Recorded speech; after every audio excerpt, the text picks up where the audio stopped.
that entire series. Minute 11, they're taking the throne out, and now we're at game number 3. I do remember this team fight that was very close to each other. The team fight on mid is always the base for. The base level for the MLBB. Yeah. People are fighting constantly and making sure they are getting. They're fighting for every inch on the map, and they're fighting and constantly applying the pressure. I mean, Falcons, on the other hand, they couldn't do anything on the game number 3. I mean, they early, but they managed to come back here at minute 25. We're seeing there's not a single game that hit minute 30 mark. But this is the first game that was by far the longest map for the entire tournament. And once again, that was Team Falcon versus Team Aurora Gaming, and they were very close to each other. Yeah, I mean, almost 27-minute third game, and that was a proper third game, I would say. I mean, after the first one, the second one, and the third decider, which actually great performance by Aurora, but Falcon did put up a fight right there. And I think this was around the second game where TNZ actually went a little bit slow with the performance. But I mean, it's just one game. But his team is covered him up and covered them well. That's why they were here getting the third place here at the wonderful Jack Arena here at the Games of the Future. Yes, I mean, that was Falcon versus Aurora we just saw there. And then we moved to the next game for quarterfinals. Vitality versus Pro. Vitality. Bigetron by Vitality versus Pro. This this fight was also very close to each other. I mean, 2-1 again. This was the last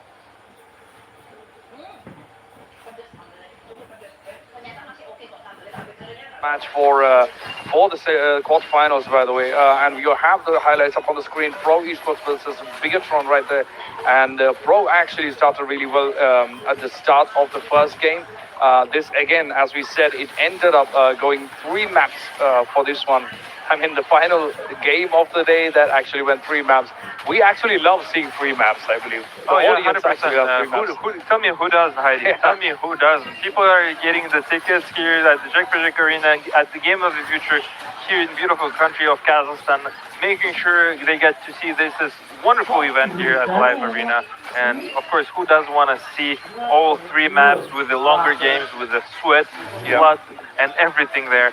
I mean, now we see there's a fight on the Lord in minute 13, and this game was initially 6 and 5. It was very close to each other. You couldn't tell who is winning, who is leading. You couldn't tell anything about that. And then game number 1 was a couple fights you take here and there, and then we see the advantage is coming back for Bigetron by Vitality. Yeah, again, this was another long game, more than 20 minutes for the first game between Pro Esports and Bigetron. I think we only had a few number of games which went more than 20 minutes, right? 100%. Yeah. Pretty much the games were over around minute 10 to 15, I would say. Yeah. The average, I saw the stats over the other day. It was 35 games approximately ended around minute 10 to 15, and there was a couple, like a single digit were like 20 minutes plus. Yeah, that's true. I mean, this was again another 3-map game right there. The first map, that was 10-15, and then that was very close score, I would say. And the game 2, it had ended up with a huge lead for Pro Esports. Took the second game, whereas the third one was taken again by Bigetron, making their spot guaranteed for the semifinals for the next day, which was yesterday.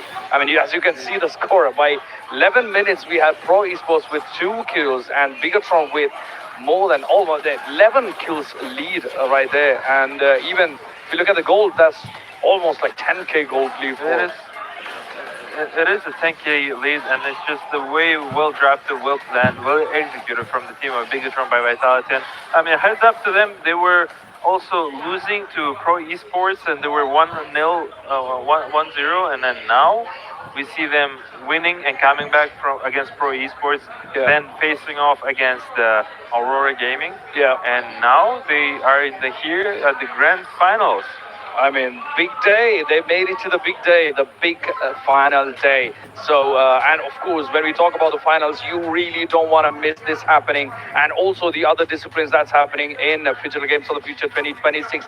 Make sure you check out the website, digital-plus.com. You can stream all of our games, all of the disciplines that's happening here at Digital Games of the Future 2026 here in Astana. Big shout out to them. And make sure you check that out. You don't want to miss the final games of this season because there's no other chance after this one. Today's the final day. And as we said about the brackets, then after the quarterfinals, we moved to the semifinals, which was yesterday. And yesterday was quite a day for the games. And the pattern actually repeated itself again 2-0 and then 2-1. Yeah, man, now we see Onic against Selangor Red Giants. We just witnessed to see this beautiful match yesterday, and Onic, basically, they won 2-0. I thought it's going to be a close match again. Once again, I was thinking the Selangor Red Giants could do a surprise the defending title champions, but they did. Because, do you know why, Heidi? Because they are the current champions of the last year, and now they are here to do the same thing and defend their title. So therefore, now they will be playing at the grand finals. Well, nonetheless, let's focus on the game number 1 here, Onic versus Team Selangor Red Giants. I mean, we see how applying pressure is Onic and making sure they're taking over their map and making sure they're going to take the towers and making sure they get everything that they can get for Team Onic. Yeah, I think this was a tough fight. I mean, tough game because as you can see, the scores were running almost equal for at least up until 12th minute, and after that, Onic style, which is actually the Onic style these days, right? I mean, they even though they are behind or even equal to the opponent, after around 10 minutes, they're just like rushing to the final stage of the game and grabbing the game by the neck. And they're taking it home. This has been what they've been doing. And as you can see, that was a wipeout right there. And here is a second game again taken by Onic. And here again, I mean, SRG really did put up a fight yesterday. They did. Yeah. They did. That's why I would like to acknowledge them because the amount of pressure they've experienced throughout the entire tournament. Yeah. It was challenging teams that they were facing off, and I mean, now we see Onic at the grand finals. Yep. I mean, Onic's been non-stop so far. As you can see, even by around 8th minute, this was very close game. But again, we are used to seeing Onic turning around the table after around 10 minutes. After 10 minutes, that's where the opponent gets to be scary, like where the Onic is taking the game to. Even when they have a huge lead, the opponents have a huge lead, even by 10 minutes. You cannot exactly guarantee when you are playing against Onic because it can turn the other way around very quickly, and Onic is really good at that. We saw that so far in all the games. This was the second one again, swept by Onic one more time, and this game actually went slightly longer than the average. Yeah. It went longer. It was close fight for Selangor Red Giants, but unfortunately, when you're fighting against East, it's just really, really difficult. I understand them so much. Yeah. I mean, that was a great game by Onic right there, and SRG as well. I mean, they put up themselves against the champions. So, I mean, both are really great teams. But at the end, Onic took it. They continue in their unlost of a journey. 0 fails, 0 losses, only wins so far, which is crazy for a team in a tournament. And for $1 million. Yeah, of course. I mean, it's even from the semifinals, no loss. Like they've been going 2-0 as we just saw that. And then there was only one semifinals left, which was Aurora versus Bigetron, which actually Bigetron took it, as we know now, leading to the finals, which is going to happen in a few minutes. But we'll be taking a look at the semifinals in a bit, how they perform, because we are just refreshing the whole thing that went yesterday so that we have a context of what actually happened yesterday leading up to the finals, which is coming right up next. But let's take a look at Aurora versus Bigetron by Vitality, which again went to 3 maps in the yesterday, and that was what's decided. Bigetron took the finals. Here's the first one by around 9th minute. Bigetron was still 4 kills less than Aurora Gaming, and Aurora really fought for that because Aurora was really hoping to get into the finals, to repeat the finals again. They were again. expecting to play against the team of Onic, but unfortunately they have failed to do so. But nonetheless, I would like to appreciate Aurora Gaming for winning their game 1 on against the Bigetron by Vitality, but that was not enough. Yes, I mean, at the end of the day, you got to get two if it comes to a point where 1-1. And this was also one of those performances by Bigetron, really good performance, but tight. Aurora actually gave them a challenge right there for this one. As you can see, around 10 minutes, we were nearing 10 minutes, and or Bigetron had a slight lead right there, but it wasn't enough to make sure, but they went right into the base and took the base down, took the crystal down where the first game ended right there. And this was Iman actually did play really nice in that game. I mean, all the team members, nevertheless, I mean, we are not disregarding what the team members did, but I want to mention one more thing. Yeah. They picked Novaria. They picked Novaria twice for the team of Bigetron Vitality. So we see Novaria here at the game number 2.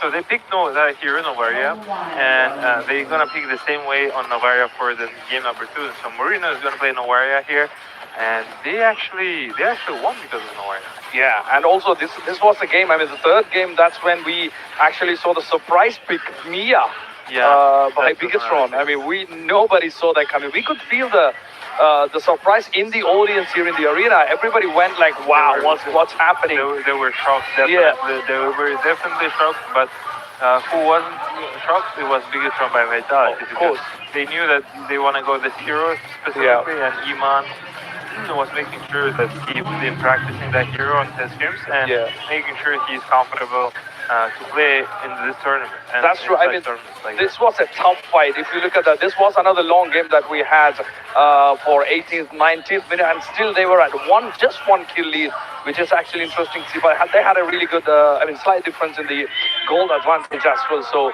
that was again another 2-1 favoring the Bigetron, which actually leads us all to the much-awaited grand finals today, coming right up next.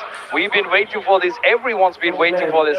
Here is one final look at what's been happening so far, leading up to the grand finals. We had the quarterfinals, semi-finals. Now we're here. A couple of seconds or minutes leading to the finals.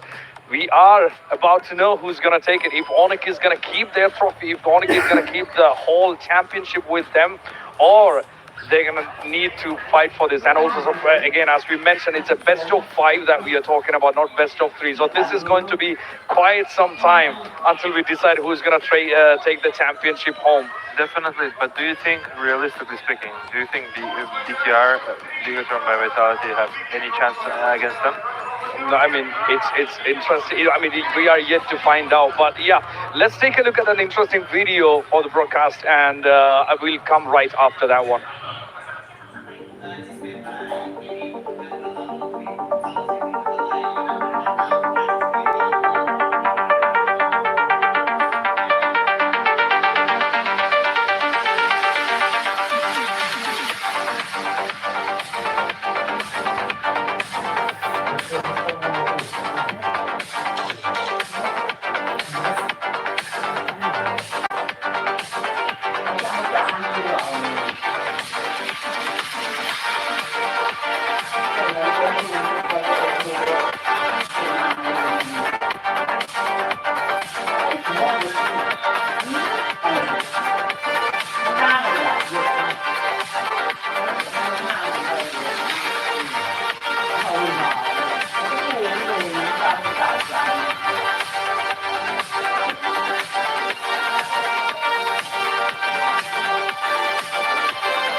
just promise we are right back after the that cool video. I mean, let's not forget this team that have put the effort right in to bring all these into a good fruition right up to the screens, of course, for the broadcast. I mean, you are seeing a lot of stuff on your screens. It wouldn't be possible with all these broadcasting. You just watch the hard work that they've been putting in for all these days. And let's not forget, this starts quite some time before even the tournament started. I mean, this is a work of a very long time and a very big team behind this. I mean, we are talking about 8 disciplines in for digital games for the future, and each discipline's got a huge team behind it. I mean, big shout out for them for making all this happen. And of course, let's not forget the official partner for Freedom for bringing MLBB right into this. And you can get all these details, all the details for all the matches and the teams and the schedules, everything in one place. Go to astana2026.gofuture.games. You have it on your screen. Do not miss to check that out. And that's going to be our official website. You have everything up there. But yeah, I mean, let's not forget the team behind this, right? I mean, you are seeing both of us here. That's the only thing that you're seeing, but there is a huge team behind this.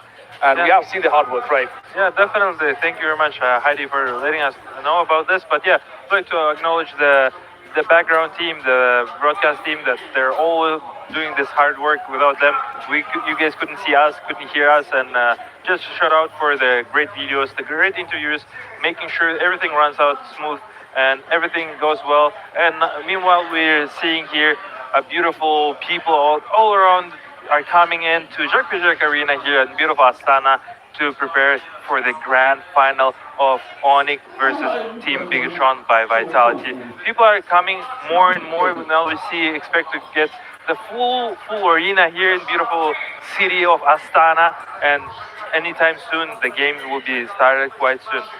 Of course, as the Steelboker said, I mean, the venue is packed. I mean, we haven't seen this crowd so far. But of course, I mean, it makes sense. It's the final match. It's the grand finals.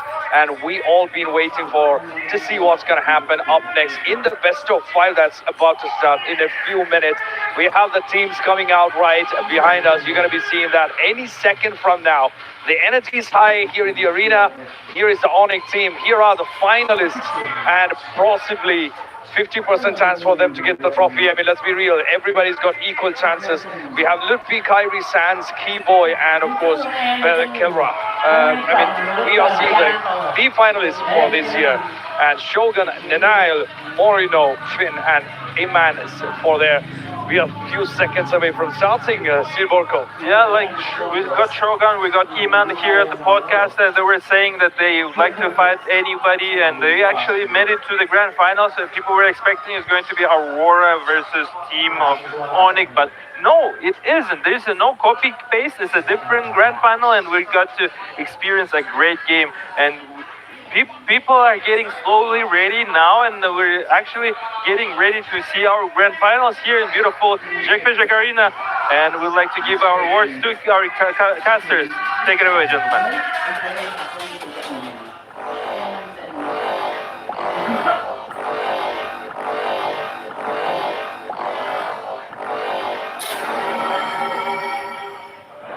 Harmony between worlds rests on a fragile balance. Legends of the Great Step tell of the sun-headed man who helped maintaining the connection between the worlds for centuries. But sometimes, the very nature of existence disrupts the natural order of things. When the ancient power left the sun-headed man, the balance shifted.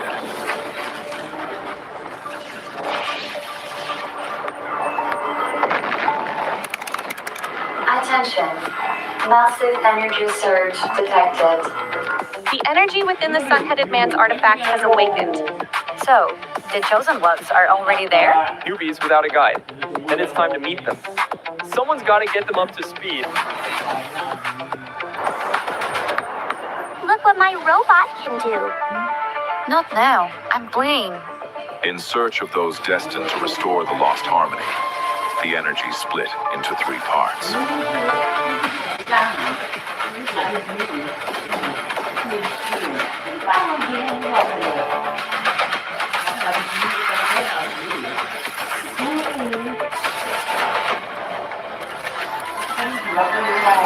Hey, I'm one of the guardians of balance between the worlds. When the ancient power awakened in Kazakhstan, it chose you. You're the ones who can restore the sun-headed man's power and bring the worlds back into harmony.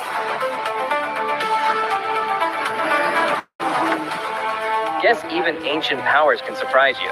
Looks like the squad's finally complete. But until the sun-headed man is fully charged, the two worlds will keep drifting apart. So, no pressure, but we're counting on you. And so began the story of the new heroes. Ahead of them lay the greatest challenge of all, the games of the future in Astana.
Bigetron by Vitality!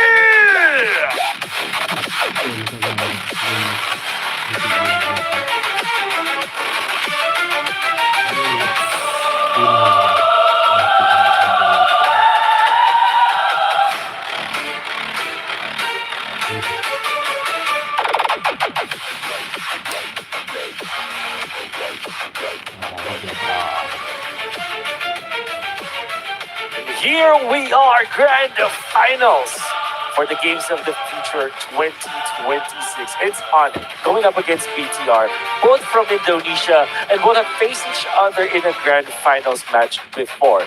The last time that they met, it was BTR that got the best of Onic. But this time, a lot of players, analysts, and viewers out there think that Onic Esports will take this one. Your casters, Wolf and Naisu, who do you think has the upper hand in this grand final? Oh man, the upper hand, that's a tough one. Luckily, it's a best of 5, man. I wish it was a best of 7. You know, that's kind of what we're used to seeing for these grand finals. But hey, we can't all get what we want. So we're going to get a best of 5. I hope we get 5 games for this. I do have to go ahead and say that Onic has really... I feel like, adjusted really well to the current meta. Again, we talk about the meta that's developed over the past couple months. It's kind of changed here and there. There's been some crazy picks, the Mias, the Hanabis, the Ballmans, everything else. But I will say that Onic, I feel like, could get the upper hand in this. But BTR has showed us, man. Like, BTR has showed us some amazing things.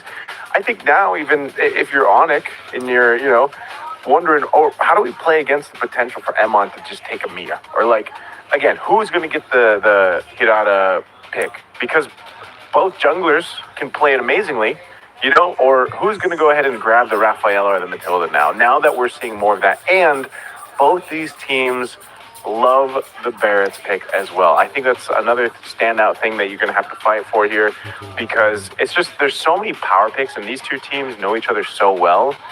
And now they know the meta so well because they've all just, everybody's been going through all these international runs, right? And now it comes down to this. So if I had to absolutely choose Wolf, I think I would lean a little bit more now for Onic.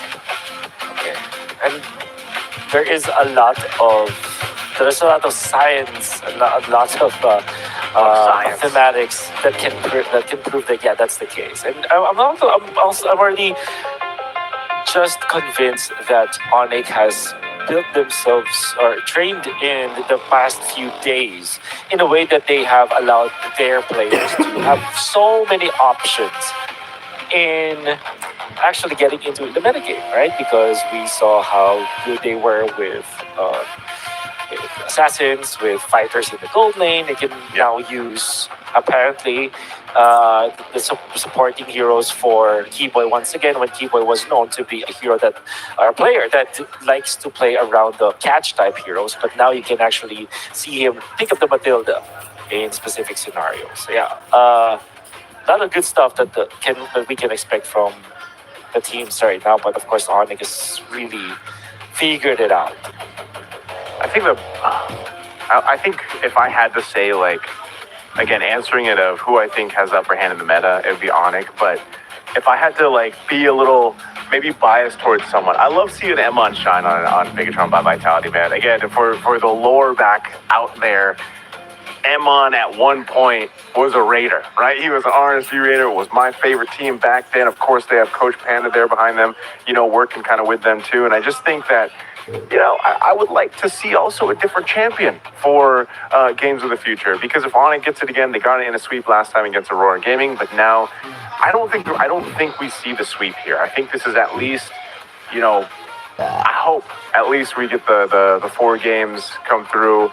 Maybe we get the full 5-game series. If we don't, just please not a sweep.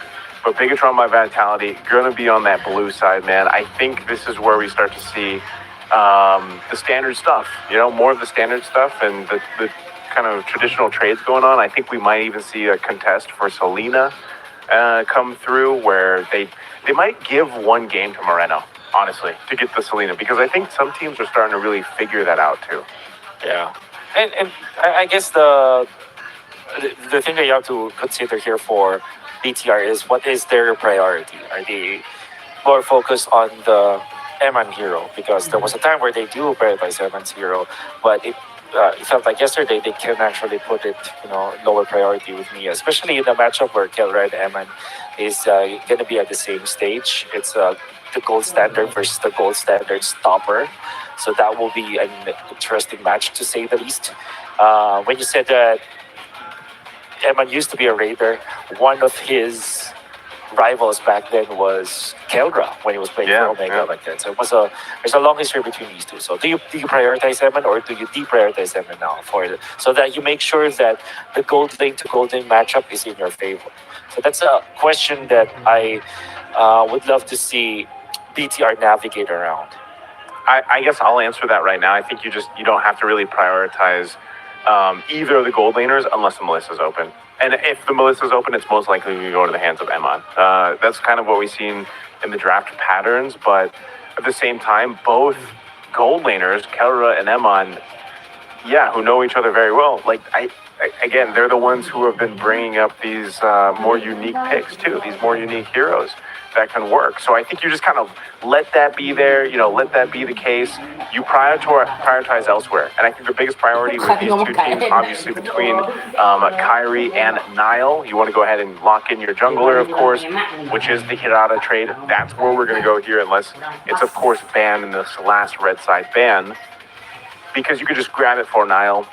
Same thing, man. Fanny.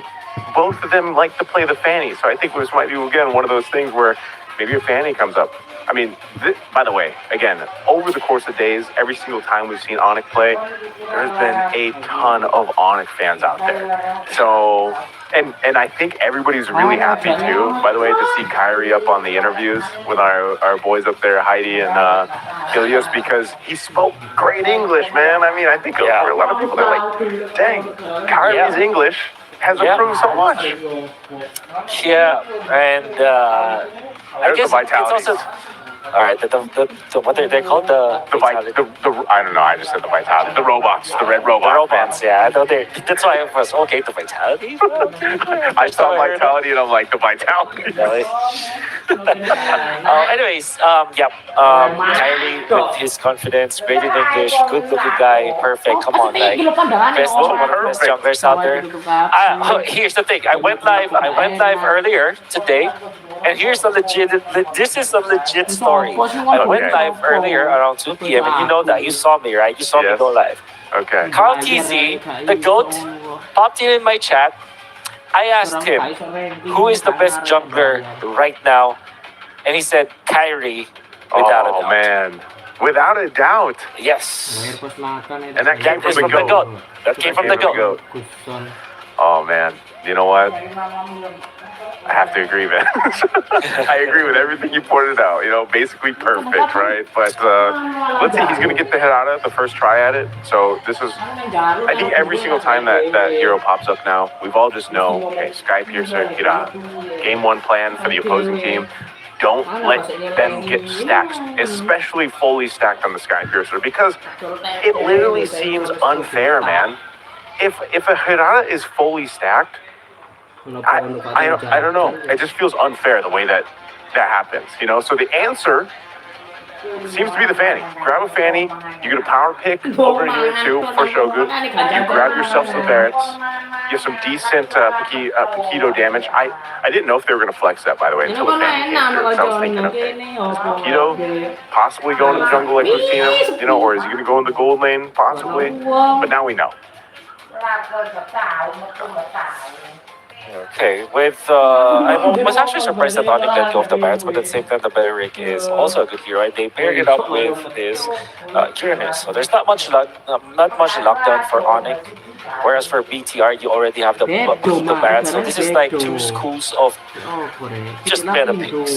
You see the Pakita, the Barats combined together. Now it's with the Fanny, which has been a development in the meta game here in Games of the Future, where the Fanny now answers the Hirara. Well, this was also evident in MSC in the last day of MSC, I would say, last 2 days, where the Fanny is now being picked against the Hirara. And that's also true for this time, Onic picking up two tanky dudes with the Hirara. So this is like meta versus meta, and we're gonna be slammed by the best heroes that we have available in the meta game. Hey, get slammed, you know? But basically, at this point too, they're gonna go ahead and hone in on these mid lane options for the Maestro himself, Moreno. I think, you know, so far from what we've seen between of course, in the mid lane, there's some variety there. Whether it's Sans, whether it's Moreno, the way they want to go ahead and approach this is how do you supplement your assassin junglers the best to your ability. Selena was one of them that most people would think for Moreno, that's why it's banned out.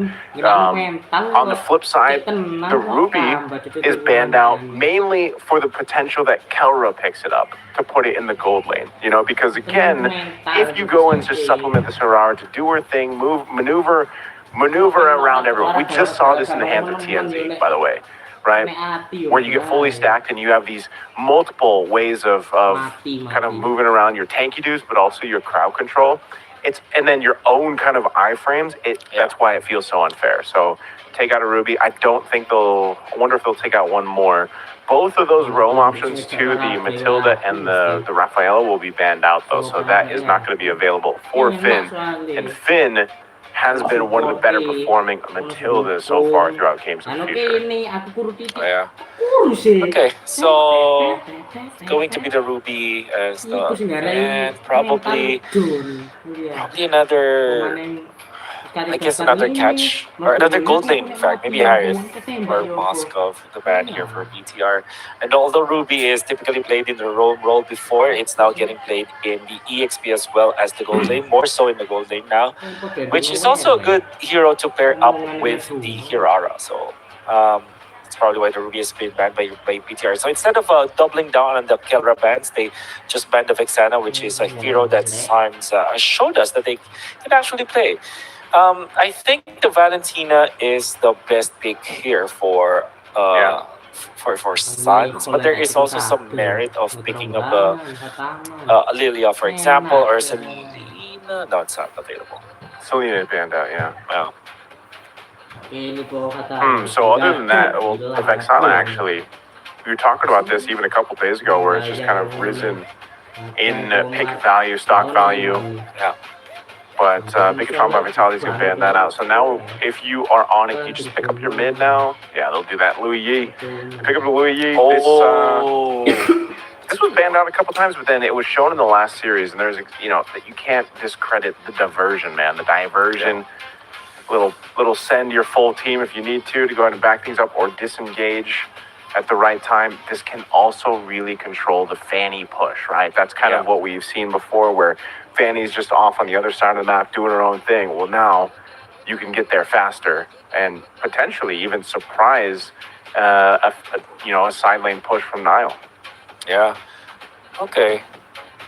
Fanny, they will round this up with maybe a Farsa. Is Farsa even good? Or do they go Novaria themselves? I think the Novaria is one of the answers to Louis from a long time ago, and it, I think, makes sense here. They do pick it up. So they put in the Gatatkacha afterwards. So I like how Bigetron has responded, and then they already have 3 good meta hero picks. They close it out with a Gatatkacha, which is more of a stabilizer for their lane. It's a reliable response to the Louis, because you have a lot of distance that you can cover. In case there will be a diversion, an Avatar of the Guardian can be there to save them. So it's a really good way to approach this draft against Onic. I really like the 5 heroes that they built now. Onic, how will they close this out? They need some sort of reach and some sort of burst. There's the reach, the burst. I was gonna say, is this the reach though? She's got like the shortest range in the game, but I mean, you're shredding. You're shredding through at least the Barretts and the Gattacacha, you know? And I think in this way too, you're at least kind of protected. You're kind of covered here. If you need help in that lane, again, that's why that Louis is picked up. It's really strong to just go ahead and, ultimate down to that gold lane if you need to. Yeah. And the reason why I say there is, well, all right, the burst, there is no question about that when it comes to like the carry. The carry, you just output so much damage in a short period of time. So they got that covered already.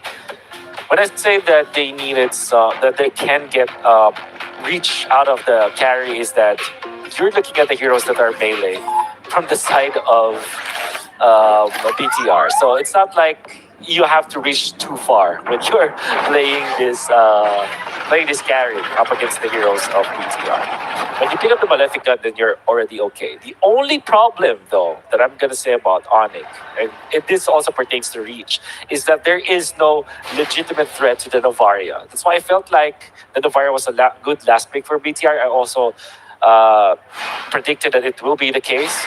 If you're looking at this Moreno Novaria, this guy is gonna have the easiest game out of all of the people in the lobby right now, because there's not much reach. Well, let's find out. We're jumping into it. It's game 1 here in this best of 5 grand final. Games of the Future 2026. Will Onic end up being champions once again? Or will Bigetron by Vitality make something happen here? Already in the mid lane, a little bit of action. Of course, poking back and forth. There's only so much that can be done. I feel like early game with the Novaria, but still, no battle spells actually going to be expended just yet. Yeah, pretty chill about it. It'll be curious how Onic will, how BTR will utilize this lineup that is really front-facing against Onic. Apart from the Novaria, everybody wants to dive in front of Onic. Have 2 tanky dudes, but they only have 1 tool to really hold down BTR, and that is this Wrath of the Dryad, which means that Suns will have a lot of responsibilities with the duality being procced. Granted, the Wrath of the Dryad is a good tool to allow the Suns to continuously proc the duality passive, but it is going to be a difficult task for Suns for sure. See if he's able to do it. This first turtle's up. Both gold laners going to go ahead and chill in the gold lane while this is just going to be a 4v4. Niall's going to go ahead and grab his buff, but they might just go for this. A little bit of a taunt. Unbreakable on Keyboy. He's going to go ahead and back off and disengage. Alutfi has got the Consecrate. They got control of this first turtle, so Onic might be able to secure this. Let's see if they make it happen. Kyrie able to get the Retribution off, but they're going to go for the fight anyway. And Luffy trying to get away. He's going to get chased down, and they will take him with the Daytona's welcome. Oh, good duality, but here comes Niall to the back line. He's got people lined up, but it's just not enough. And now the diversion going to be used. Already a couple kills for Onic. They're looking for Niall. And Sands will get him with the double. No way, Suns just that. I mean, 2-0 and 1 for this Louis. Granted, BTR, I think that was a mistake coming out from Shogun, utilizing the Daytona's welcome and then spitting out the Uranus towards the members of Onic. I think he wanted to maximize the stun that you get out of it, or maybe he just outright misplaced his spit afterwards. But that allowed Onic to refresh with Loot P. And of course, the Bats staying in front for a long time means that the duality, dispersion, the damage output of Suns will be just really high because you're just constantly throwing away your orbs, and the rotation that you get with the second skill of the Louis. Combine that together, your backlines are getting ricocheted so much that they end up just being blown away by Suns, which is literally what happened in there. And then the teleport afterwards, my God, Louis coming out from Suns, that guy's scary. I think the Louis is going to just be a pickup that we see more and more, maybe even unless some major changes happen between now and the next tournaments, of course, but it's working out really well, especially when you have the Wrath of the Dryad from the Velric. It just makes things happen. Look at this. They're going for the purple buff. They want to put pressure on Niall's buff, and they'll do just that. Notice to Kyrie on the Hirara, he locked in his Fury Hammer. Then he's starting to just go with the Sky Piercer because he wants to start building stacks early on, I believe. And that's all possible. You know, you got an early kill on, you've got momentum in your favor. You're 3,000 gold ahead at this point. And now the second turtle is up. Kyrie, go ahead and start this one up. Emon is here though, so now gold laners will be a part of this fight. Everybody rotating down for this objective. Half health on the turtle. Unbreakable. Oh, Daytona's welcome. Going to be charged in. Shogun taking quite a bit of damage. Is it the Avatar of the Guardian? Actually, that's quite a bit of damage too as Shogun falls. Niall gets the turtle. He's going to be able to go ahead and do a bit of damage before he gets out. But Bigetron by Vitality might have got the turtle, but they lost two. I see the vision now for BTR. They will go for the aggressive move on Shogun with the Daytona's welcome that was going to be quickly followed up by the Avatar of the Guardian. Not literally quickly, but it will be layered properly wherein after the Daytona's welcome, you already have that Avatar of the Guardian with extra knockup and taunt afterwards. It's the chain stun between the players as well as they cannot catch as they go in bottom lane. Okay, Keyboy unfortunately going to die there, but it made sense what Onic wanted to do. They give a kill over, and they didn't overcommit because I thought Kyrie with a couple stacks might have tried to do something, but they just kind of pull off there. That turret's almost down. That's one of the main things that Onic wanted to go ahead and do, give Kelra that advantage. You can already see the advantage building up, though, too, in the jungle, man. Kyrie, again, a couple levels ahead right now of Niall. He's been taking his buffs. He's about to hit that level 10. And he continues to do so. Just as he does, he hits level 10. So that gives him, again, an advantage that he can work with into the next turtle. But so far, Niall at least has been able to swing in, do a little bit. Threat like this on Sands, even doing more than a little bit as he takes him out. Good play there. I didn't know if he'd be able to get him that fast, but he does. Well, with the help of his teammates and, of course, the fact that you have a lot of damage coming out from Moreno, especially if that Astral Echo is already laid up, that allowed for BTR to burst down Suns and shut him down. Has been a problem for them for quite a while now. 6 minutes in, there's a lead that Onic have already built, and it's 15 seconds before the next turtle. Lutpi already clearing the mid, whereas Keyboy, he wants to position aggressively as well up top. Maybe help his teammate Kelra here push before they prep for the turtle. Yeah, so they got that push going in. Last turtle of the game is up. Still a couple thousand gold ahead right now is Onic. Kyrie has control of this turtle. We'll see if they do anything, but Niall's just going to go down to the bot. They're going to trade it for a turret for the turtle. So they go for that. Diversion going to be used. This is what we were talking about, though. They send themselves down towards this bottom side, but that turret will be pushed. So this is about as good as it gets for Bigetron by Vitality right now. Daytona's welcome into the turret. Astral Echo combo. The Avatar, the Guardian will be able to catch him, even with a revitalized. Keyboy falls. The tree down again, but now in mid lane, Kyrie's there. They get the duality proc. He wants to get the stack here on Shogun. Does he actually have it? He doesn't. He has to get away. Too much of a threat there under the turret. See the pressure now being applied by Onic, and because of that they have a 2,000 gold lead, but it seems like BTR are not letting up. They're already able to push down the bottom lane and are about to push up top. Eman is moving really well.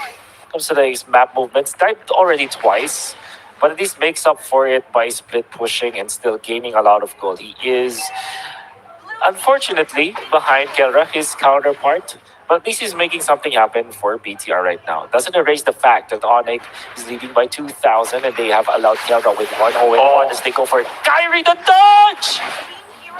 Oh, he tried to dodge. What a play from Niall and Emon.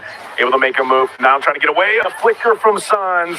They'll recoup it, though, as they also take down Emon. And that kill went over to Kyrie, so...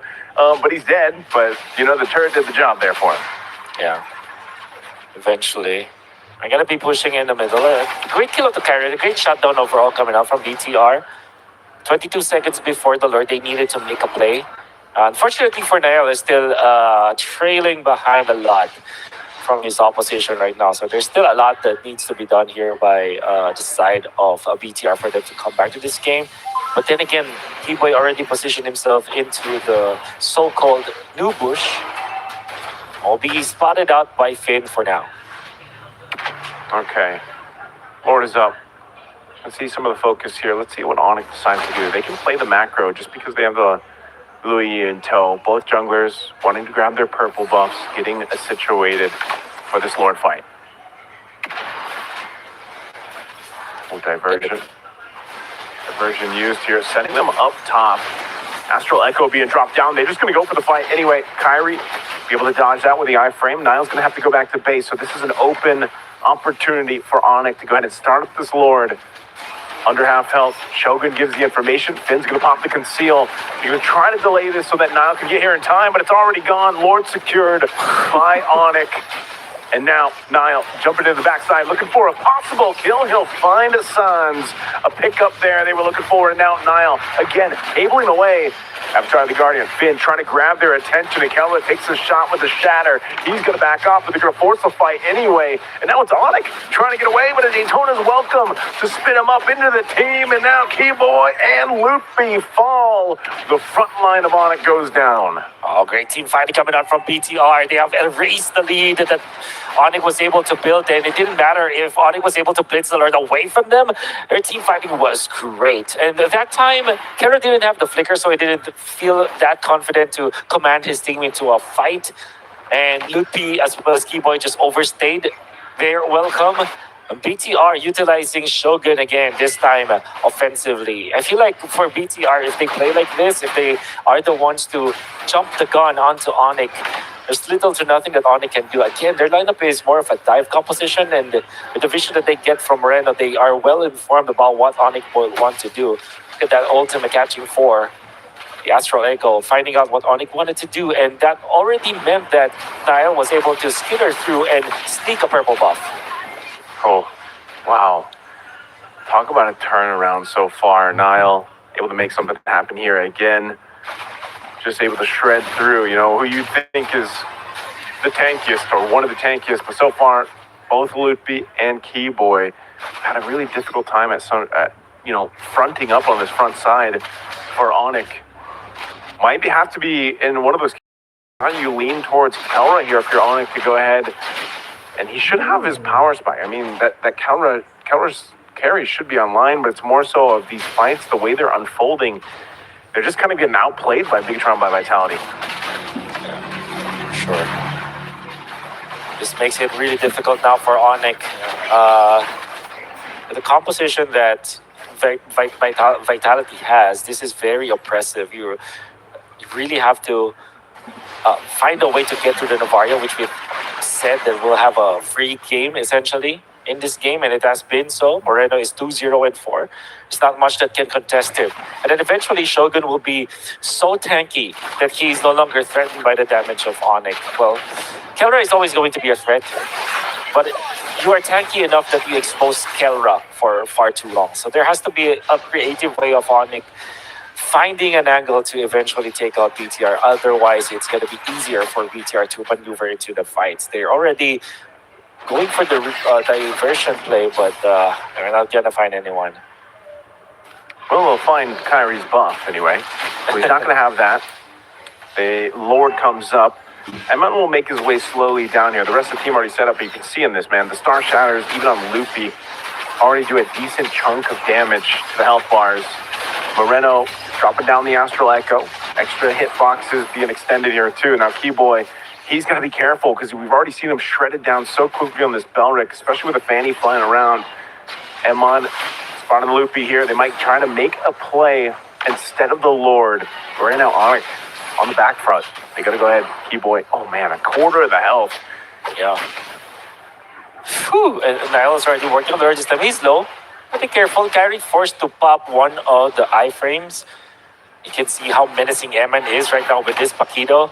He's going to be able to burst down the members of Onic. And then if you pair that up with Moreno's damage output and the constant Astral Echo in the face of Onic, it's going to be more difficult. Avatar of the Guardian on the defense already used. Onic comes in with a diversion. And after that push up top by Nile, that wave's going to be managed. They're going to fight for this Lord. Half health on it. Finn charging up the Unbreakable. Goes in with a taunt. They're going to come down for Keyboy. They get him out. Kyrie, he's down too. Make it another as Sans is able to pick up Shogun. So far, a big trade across the board. But now Iman and Moreno trying to keep things together. Well, Niles also on the hunt here. He's quite low, but he'll be able to secure the Lord. Bigetron by Vitality comes out with a win.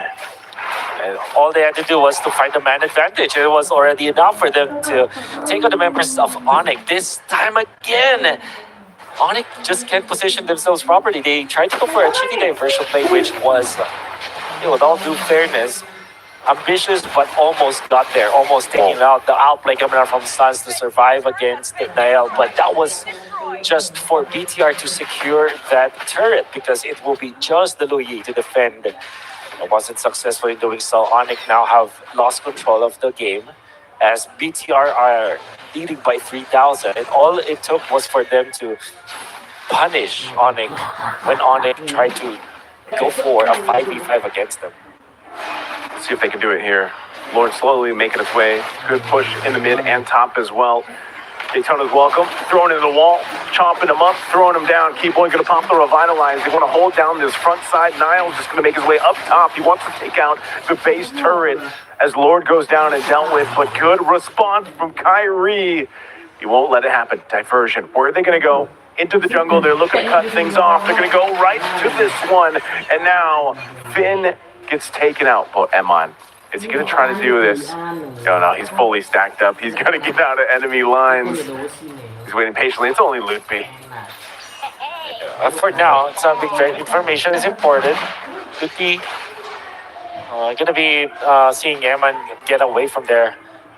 Good fight coming up from Onic. Go for the -1, but it's not nearly enough. Nail wants a piece of this purple buff. They're trying to go for the exchange, but it's Kyrie who secures it. Thanks for the leash, says Kyrie. He's basically do a little damage with the buff. Finally, Kyrie gets his purple. He's going to go ahead and grab his orange next.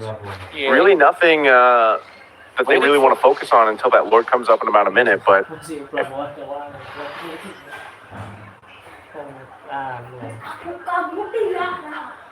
Maybe if they can get a kill here. Maybe if they can get a kill, make something happen. Again, Lord's not going to be up for 40. It's going to be a long time for both teams to recover with this one. Kyrie going in for the Blade of Despair as his fifth full item in this game. Lupi actually went for the Sky Guardian helmet, which I wanted to talk about earlier, which is interesting because you generally want resistance rather than raw HP as well as regeneration because you have plenty of that anyways. But I guess because of the amount of poke that BTR is throwing at him, he feels like okay, maybe during long team fights, during Lord dances, maybe I can get out of the fight region up by myself, then trying to fight another day. But now in comes the Lord, spawned at 17 minutes. Onic will defend their bottom lane. A little bit of long lane setup out there coming out from Loot B. Diversion going to be used. BTR just... They're going to go for Shogun. They're going to go right for Shogun. He didn't have the stacks. And now he's taken out.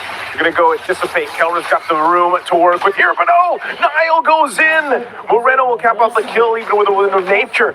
So BTR turns it around to fall. They're going to be looking for more. They're chasing down Kyrie. Moreno might be able to get a shot. Nile's going to go ahead and join in. Cable's not going to connect on that one. That's not where he wanted, but he gets Loot B anyway. BTR will win that fight. And it was one that Onic started for Shogun. Nile jumping in. He takes out Keyboy like cutting down a tree. And now it's only Kyrie to watch the base turret down. He's got to try to dodge, but he can't. They get wiped out. And BTR will take game one.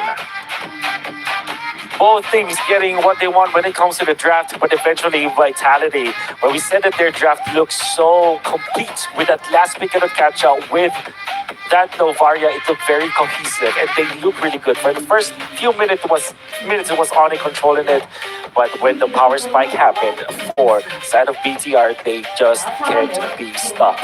That's just game number one, however, of this best of 5 series. Plenty of MLBB to be played all throughout the day. We're going to be talking about that match pretty soon, but for now, going to be hopping into a break.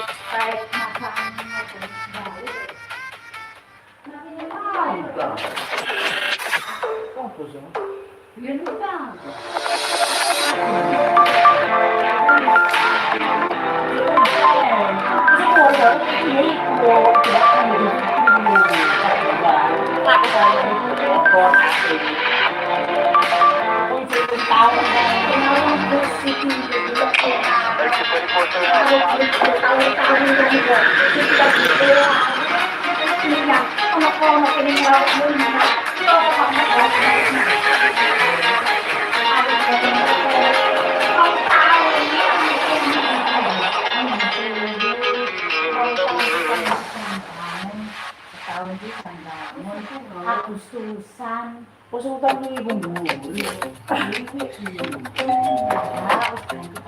Kau itu buri.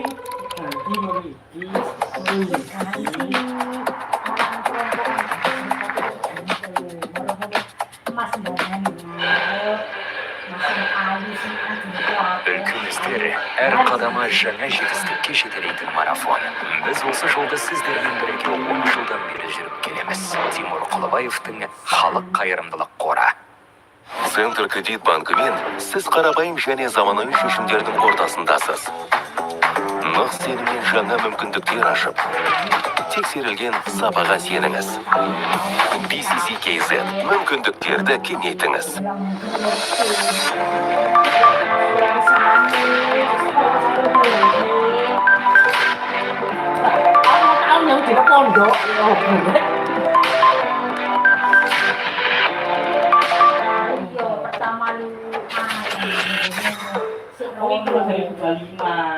What a phenomenal, sensational moment you guys we just witnessed. We just watched how Onic has lost the first time ever throughout this tournament of Game of the Future, the first map ever. And it's in the grand finals against Bigetron by Vitality. What a surprise, you guys. I would say historical moment for Games of the Future for Onic, because this is the first ever time that Onic lost to a team. Like Bigetron, they took the game. I mean, that was very close game, I would say, really close. Good fight, very good fight. And this is what we want to see, actually. I mean, proper finals. I mean, just like you said, the game was an intense, close game. An intense, close game is our beloved general partner who is sponsoring this wonderful tournament, beautiful tournament, which is Freedom. We'd like to appreciate Freedom for making this beautiful event, such as Game of the Future here in beautiful Astana, making possible possible. Thank you very much, Freedom, for doing that. Moving forward, I mean, that's a surprise for the fans, for casters, for me, for everybody. Wow, what a game. I mean, just what we wanted to see as a first game of the 5, possibly 5, we still don't know. But I think this is going to be a 5 because off the bat, the first game, Onic has lost the one, but I mean, they might come back again, we can't say. But this is good. I mean, this is good actually. Now it's more of an unpredictability, right? If the Onic actually won, they would have actually go on as undefeated team, and it's more predictable. Like if they're going like that, then maybe it's gonna continue like that. But what a game! We want to see this. This is what we want. But we got the highlights up on the screen. I mean, we have Onic fans here all around the arena, and they'll be getting ready. Both the teams are really excited, but I'm so thrilled to see how this is gonna turn out. We had another also fans there rooting for Bigetron by Vitality. Sorry for interrupting you, but there is a fans also for Iman per se. There is a fans of Onic and they're fans of Bigetron by Vitality. We see the highlights here. I mean, the fight, the game itself looked until minute 17. Correct me if I'm wrong. Until the minute 17 until the second Evolved Wars was even. Yeah, I mean, we've been trying so hard to keep up with the game because a lot's been happening on the map. As you can see on the highlights, we are at around 5th minute mark, and Onic had a clear lead by then. I mean, initially, I believe around 3k gold advantage was there, but then as it went through, Bigetron actually stepped up their performance and then, swept it at the end. I mean, this was a tough fight for both of the teams, but great performance for both of the teams. As you can see, it went towards the 10th minute, and Onic has still had a 3-kill lead and a bit of gold, but not much, to be honest. But the fights, man, I mean, I've tried so hard to keep it up with that. I agree with you, absolutely, Heidi. I have one more thing to tell. Before we, remember what I said pre-draft? I said, Bigetron by Vitality is the team who won Aurora Gaming on a 1-0, and twice they picked a hero called Novaria. Yeah. And that Novaria actually helped them to win the second and the third game against Team Aurora game. Yeah. Right?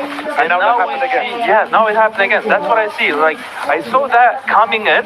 Yeah. I'm surprised that Onic was really paying much respect for this more news Novaria, because he's been playing it 2 games in a row. Yesterday against Team Aurora Gaming, and he got a victory, and because of that now he's playing at the grand finals and actually winning Team Onic. It's just a surprising moment from here. And also I'd like to mention, I mean, Barras, the heroes that I was saying earlier, has been picked and being one of the best heroes here at the Game of the Future. According to statistics and stuff, I mean, just an incredible game overall. Of course, I think around the 17th minute we saw a tie, so I really thought Onic's gonna come back again just how they used to before in every game that they played so far. But then Bigetron was like, they went for it. They really went for it. I mean, this is going to be a tough grand finals that we're going to be having here at the arena. We got the stats up on the screen. 4 kills in lead by Bigetron against Onic. And this is only the first game now. This is going to be interesting to see how this goes. I mean, I would be very surprised if Bigetron by Vitality keep the momentum and keep it going, and then maybe get the second game again. I mean, that would be very horrendous if they're going to do that. We see the scoreboard here. Meanwhile, I mean, Keyboy and Ludwig couldn't do much against the pressure of the team Bigetron by Vitality over there. We see Morinu was 408 on the Novaria. As I was saying earlier, the Novaria draft pick, the hero, has made the problems for Team Aurora Gaming, and now it's making a problem for the team of Onic. Now we are yet to see if they're going to come back with the same pick for the next game as well. We don't know yet. The next draft and bans. Possibly they're going to ban the Novara overall. We don't know. But before we talk about the next one, I mean, make sure you go check out Yandex Go. You got the QR up on the screen. Scan it, download the app, because that's going to make your daily life a lot easier. You got everything in one app. Make sure you check that out. Thanks for Yandex Go for being a partner for this one, because we are having a great time here. First game, I'm so thrilled to see how this is going to unfold. We got more stats coming up on the screen pretty soon. But if you initially, when it started, I mean, Kyrie started with the first blood, and then Sans went with a double kill soon after that. But yeah, we got the stats up. We got Kelra versus Iman on the screen now. How does that look, Steel? For me, it does look exactly identical. From all of perspective, the gold is a little bit more towards the E-Man and a little bit damage more to the E-Man, yes, but the same thing. Kill participation, identical. Damage taken, well, a bit of swing, but KDA is the same as Kelra, and for you guys to understand, Kelra is playing from the behind. They've been losing the game, whereas Iman was winning the game. So there's a little bit differences. But for me, the most notable player is definitely the guy who played on Nobar, which is Moreno. That was an outstanding performance for me. And there we go. So the way I think the broadcast people think, and so I think 75% of the kill participation over there, 600 GPM. I mean, 408, the guy is a GOAT, the guy is here to win a champion. And, you know, I'm so excited to see the team who are not scared of other team. And respect is another thing, but in terms of when it's a competition day, you gotta be a killer, right? Like the other people were saying, and now Bigetron by Vitality is making a surprise and sensation here, because this is the first time the map has been taking off of the team Onic. And Onic, if you guys are listening to me, you guys need to step up. I mean, you guys are here to defend your title as champions, and you guys were saying that you guys are here to make another run, and you guys want to be a champions. All right, go for it. Yes, I think we get to see how that's gonna turn out. But there was this moment initially when the Kyrie, I mean, during the draft phase, Kyrie went for Hirara, which he's good with, and also when Lutfi went Uranus, which he was, I mean, he's used to playing that. We saw that in the last few days. He went for a couple of games with the Uranus, so I was more like, okay, this is going to be good. But then Nobar came up with Moreno, so I mean, this was a very tough game, I would say. I cannot really deny the fact that for both the teams, they fought really hard, and I think by the almost 5.5 minutes, I mean, Bigetron's turrets were almost down, I would say. But the way they pulled it off at the end, that was great. And then a few more things. I mean, there was around 8 minutes mark, they had a 3k gold advantage for Onic, which is good. And of course, and then the whole game went in a different way. 9:50, we had Kyrie taking the loadout, and then around 14th minute, I'd say Onyx, pretty much all the outer turrets were gone except for one on the upper lane, which was almost down, I would say. We can consider everything as gone, but by that point, I believe Onic was pretty much, I mean, we were pretty much sure where the game was going unless they make a comeback. And I think after 14th minutes, Bigetron actually made an attempt to get to the base, but Kyrie somehow responded and took it back in control. But at the end of the day, I mean, they went for it. Bigetron went for it. I mean, let's be real here. Nobody could have taken a single map from the team of Onic, and Bigetron making a pull off from the pro esports. Then they're facing Aurora Gaming. They're losing 1-0 from both of the teams. They're coming back through on the second and third map, against both of the teams, and now they're playing at the grand finals here at beautiful Astana and taking a game off, first one from the Onic. It's really sensational. I'm so hyped up, and I'd be happy to see them actually doing what's going to be happening forward. And my tongue is twisting now. It's just like I have so much emotion to express you guys how big this win is for the team of Bigetron by Vitality. And we'll be happy to see what's going to happen in the second game. Of course, I mean, when it neared, I think the last few seconds just before the crystal was taken down, we saw Onic going down like crazy. I mean, at the end, I think a few seconds just before the crystal was taken down, 3 of the players were gone. And then in a moment, there was only Kyrie left at the end. And by that time, we could see the cameras here in the arena looking at Onic's teammates, where they were like, we are done. They were almost sure that this is done. I mean, it was clear, and they took out all of them, and then the crystal was gone in no time. But again, I mean, I believe that the moment that they got the turrets down, they realized the turrets are down. I mean, that was pretty clear. And also that was a big push for Bigetron to approach the crystal and get that done. But huge save with Kyrie. I mean, once he did save that crystal, but they couldn't hold up. Towards the end, Bigetron took the Onyx teammates, everybody down, and the last one was Kyrie, and once he's gone, I mean, that was a clear shot. I mean, everybody's hyping up Kyrie. Kyrie is the GOAT. Kyrie Div, Kyrie everything. We've seen the fans all over here in beautiful Astana, at Bigetron Arena, hyping up Kyrie. People were saying that Kyrie is the one player who actually can switch the swing of the game and make sure that Onic will get a win out of the team, out of the really tough situation. But this time is different. Yeah. This time is different because Kyrie couldn't do that because the teammates have been dead, and that was a perfect opportunity for people to go in and take that W from the Onic. That's true. I mean, it was only Kyrie left at the end. I mean, he couldn't do much. I mean, he cannot do much, to be honest, at that point. But again, I mean, great play by Bigetron. I mean, Morina's Novara pick, and also Iman went with Paquito. I mean, great play by him as well. We cannot disregard anyone. But it is time for the next game. We are yet to find out what's going to happen. Let's move it to the gentlemen, Wolf and Niso. Take it away, gentlemen. It's game time.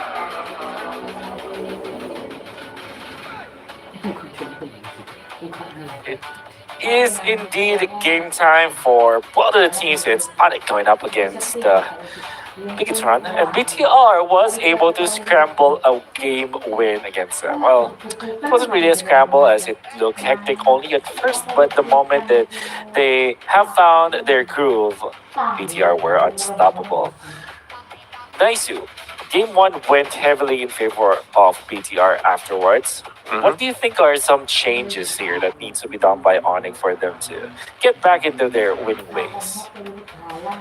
That's a great question. I think give something to Keyboy that maybe I don't want to say it's not Belric, right? Like Belric can work. He's been meta for a while, but maybe give something different to Keyboy. I think he dealt with too many early deaths just because there wasn't too much that they could do in game one. Lutby as well. Maybe draft for the Barretts for him. Instead of the Uranus, it looks like we might be going for the Hirara trade, of course, here again. But I don't know. I have to say that I think for Bigetron by Vitality, they just did an amazing job at getting themselves back into that game, because Onic did control the early game. Like they were even into the mid game. You gotta remember they were up like 2,000-3,000 gold. So it was one of those moments where Onic was actually doing the right things. Like they were doing the right things until eventually. I think you also just have to put respect on what Moreno can do with these long-range heroes, man. Whether it's the Selena, whether it's now the Novaria, it's been like his hero. I mean, there hasn't been many other people that have brought up the Novaria the way he has, and it's one of those things where he's star-shattering people, and if he's not star-shattering and hitting those long shots like he does with the Abyssal Arrow, he's just providing enough information with the Astral Echo, So I think it just got to a point where for Onic, it was really hard to actually fight Bigetron by Vitality because they were never fully healthy. Someone had already taken some damage somewhere. Yeah. And to be fair, it's the draft as well that made it work for Moreno. I feel like it's not just what BTR were able to achieve with Moreno himself, but of course this is a massive team effort, including the drafting that allowed for BTR to win that. Now, what will be their first pick? There still is the Barretts. I feel like the Barretts is good hero to first pick, but this is Uranus that they first pick with. Well, there's no Paquito, there is Barretts available, there was the Hirara, but on top of it all, it will be the Uranus, and they interesting first pick here from BTR.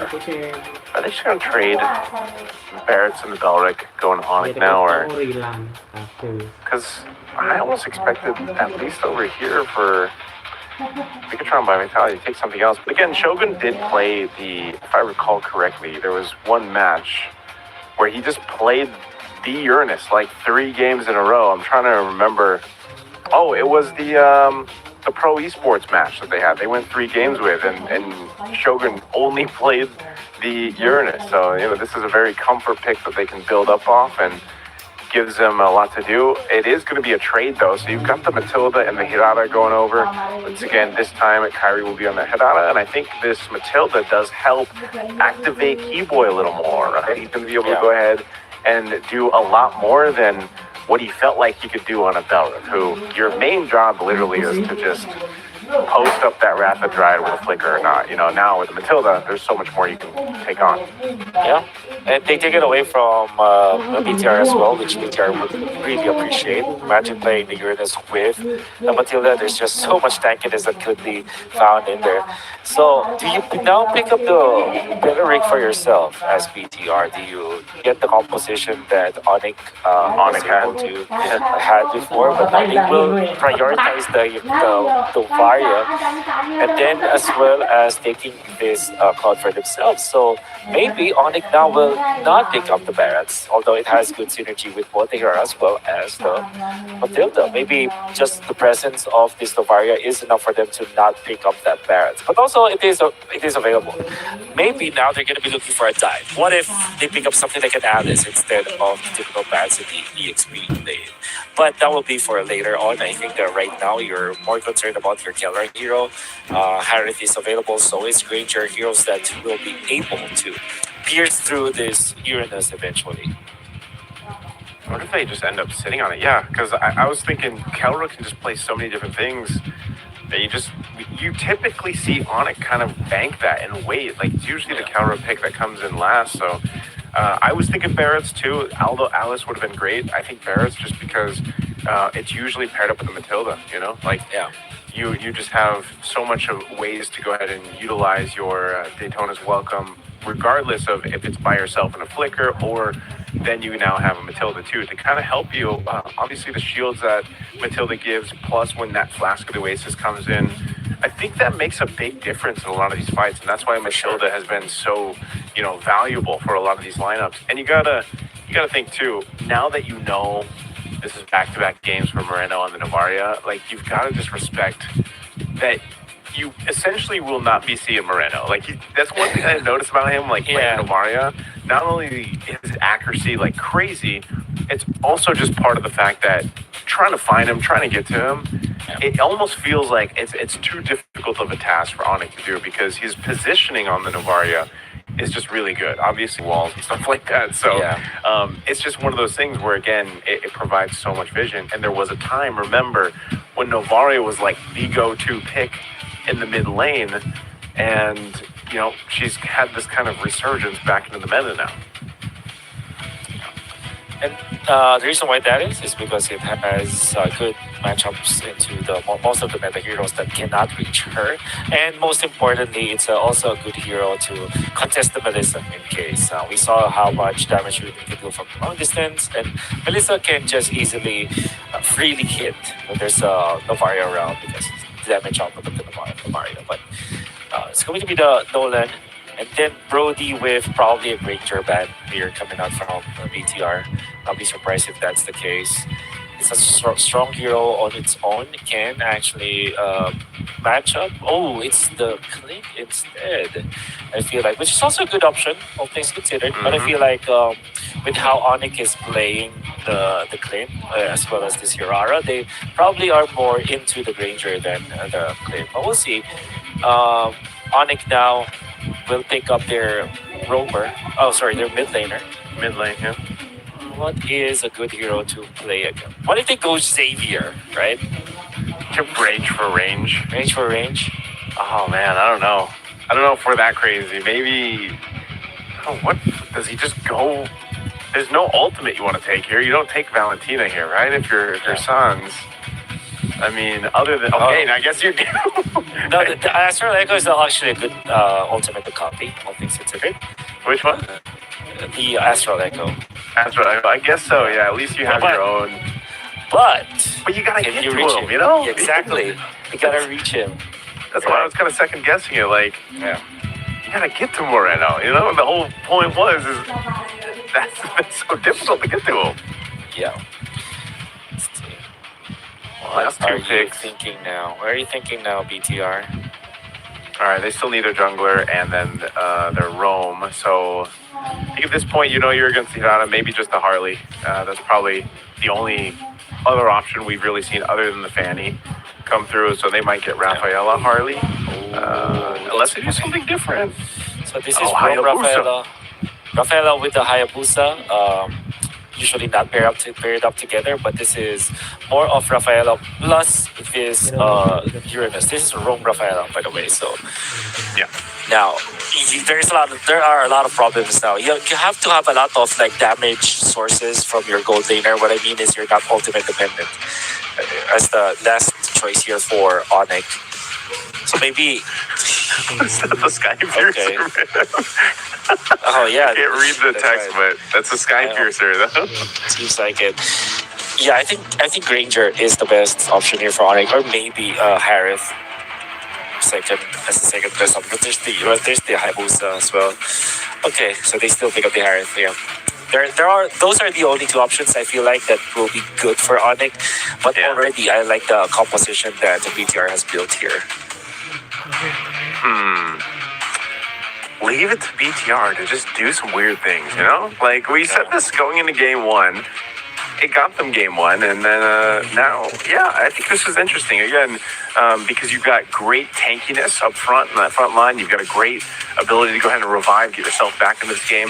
We'll see if we are on Flying Clouds or not, or which map we're once we get to this game, but I like what BTR is doing, man. And again, the Rafaela helps you even more because you can rotate very quickly. You can stun if you need to.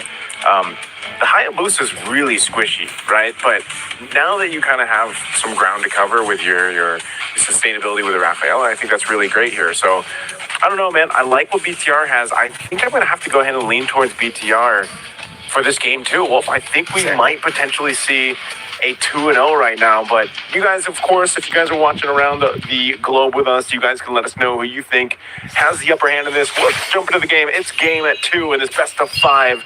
Bigetron by Vitality up a 1 in the series. Let's see if Onic can equalize.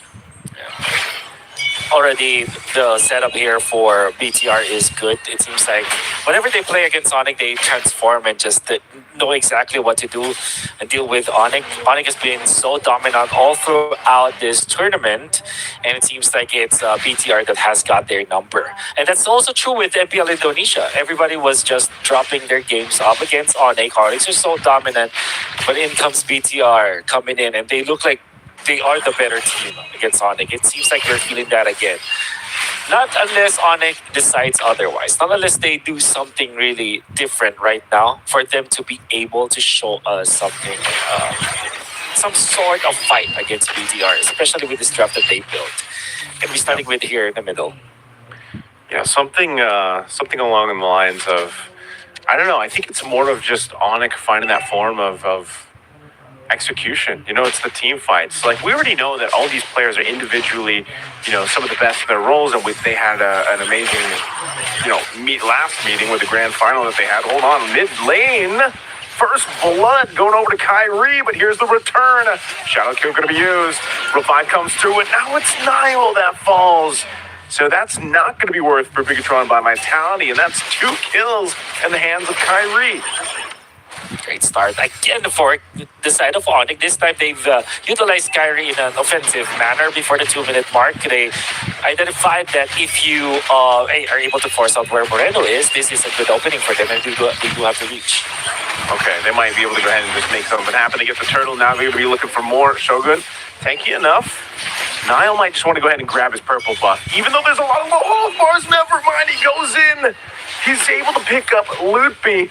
So that's 1 kill, but now Onic, they know this. They're going to put pressure on the mid, and I'm like, oh, Finn's gone. They're going to be looking for more. BTR firing up back, but now it's Kelra to get a kill. Man, Onic looking for more, but they got to keep Kyrie alive.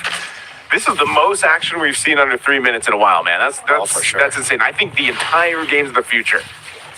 Yeah, and that's 6 kills in 2 minutes and 30 seconds. Yeah. Quick activation of Kelra as well. I really like how Onic is doing it because now they're calling Kelra into the fights very early on, and he gets a kill. So never mind the fact that Claude versus Harriet is more of a farming battle in that gold lane. That you, the only time that you actually will die in that lane is if you really mess up or if there's an external effort from other players into that lane. But having Kelra in the middle is really good. Can they take out Sans? Yes, they can. I thought they'd have enough shielding there from Keyboy, but Sans goes down anyway. So both junglers are having a hell of a start here, Wolf. 3-1 on Nile, 3-0 on Kyrie. This is going to be the assassin showdown that we wanted to see. Yeah. And we're going to be waiting for that to happen for Nile with 3-1 right now. But it seems like it's all about the targeting. The first time that they used this Hayabusa, it wasn't as impactful because the targeting wasn't that good.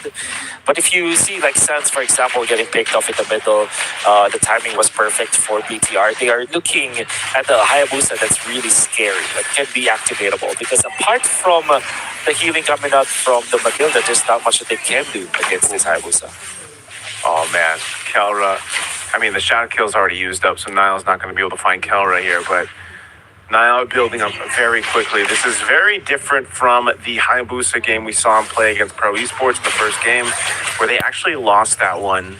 Right now, he's hit that kind of potential to just snowball, but opposing him is the Kyrie snowball. So you got two snowballs going down a hill right now. Oh, they're going to be looking for Nile, and they shut him down. And it goes to Kyrie, of all people, who's already got the Sky Piercer. Cool. They will resurrect him, but what a play coming out from Onic. As they now use their game sense to find where Nile will be. They secure a purple buff for themselves as well. They take it away from Nile, so that was a costly death for the Hayabusa. Not having...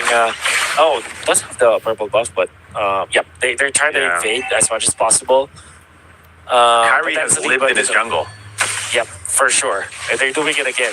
Oh, they're doing it again. They know his retribution's down, so they're going to take the buff. And you can see, man, Kyrie's got an XP lead. Oh, they're going to re-engage. Shadow Q going to be used on Sans. He's still going to be okay with the shields, though. And now the rest of the team join it. Both gold laners going at it. Blazing Duet was already used. They're going to go for collapsing down on Nile. They'll take up one wall. What a shot from the Maestro Moreno.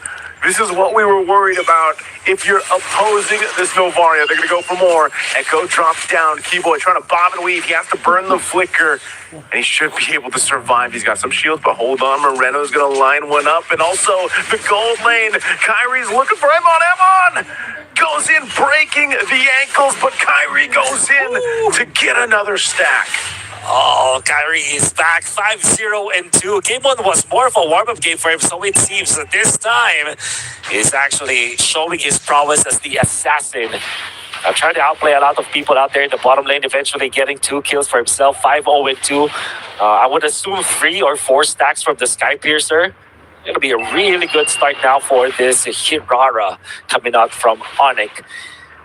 Now, they are just leading by 1,000 though, because PTR, with all due fairness, they are retaliating. And the kill onto Kelra coming out from the Maestro is good. So, Onic cannot celebrate this game just yet, especially because BTR are showing their teeth now. They're showing that they can actually fight into this neutral objective.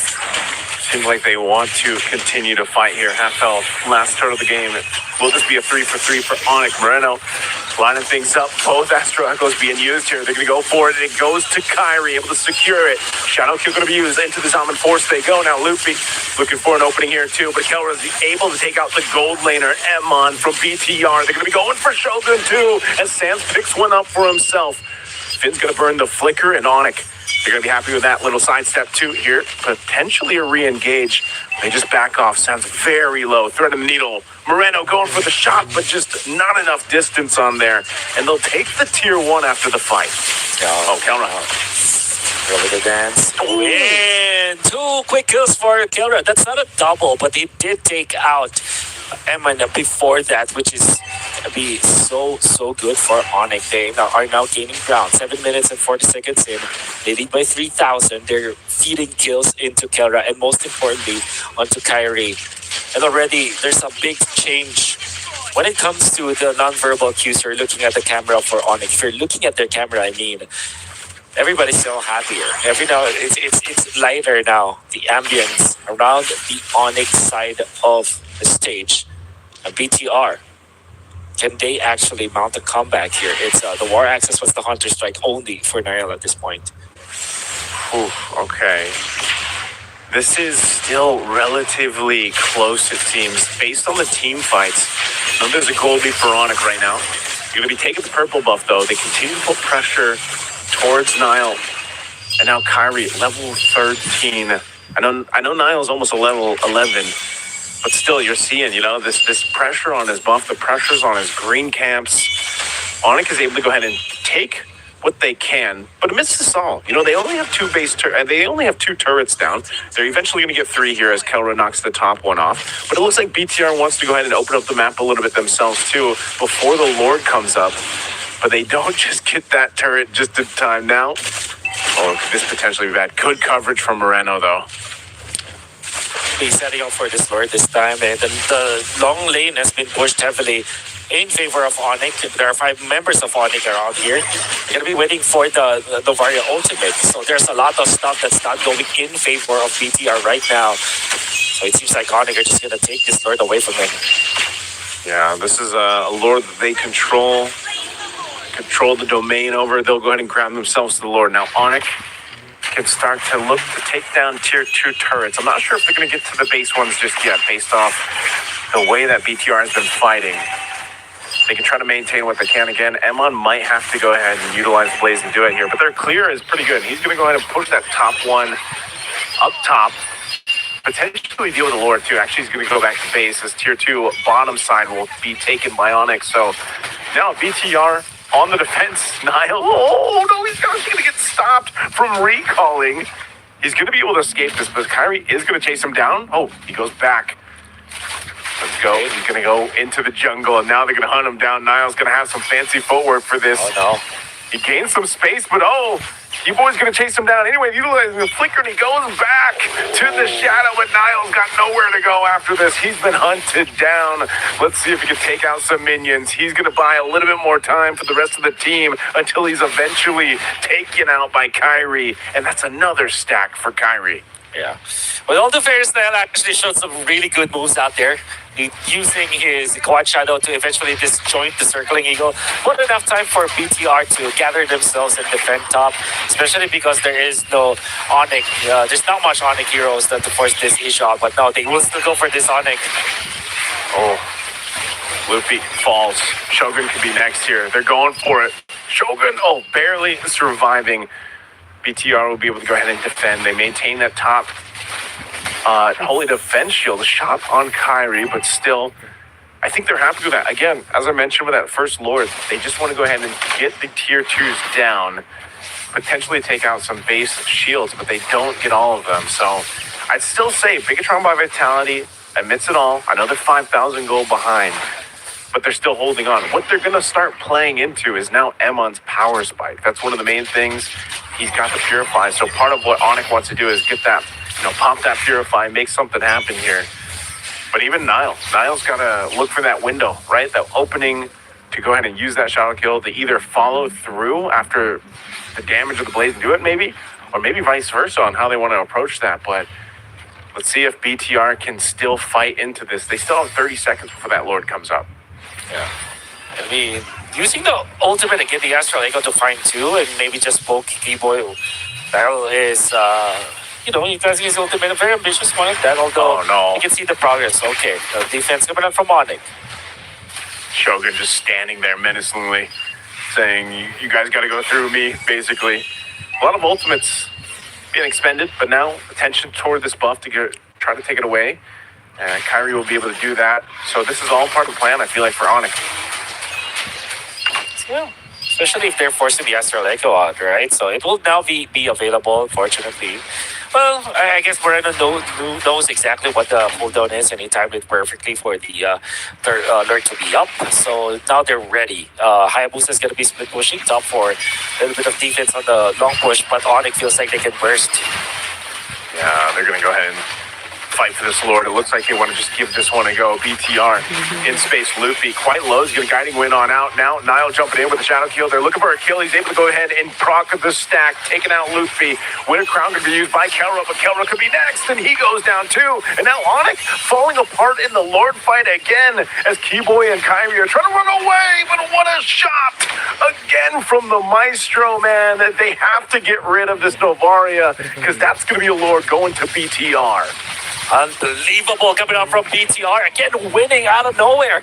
They were down by so much. They've erased the lead by Onic. They're now pushing. They're about to take the lead for themselves because only Kyrie is left. And with the Rafaela, it means that longer team fights means that you will be top.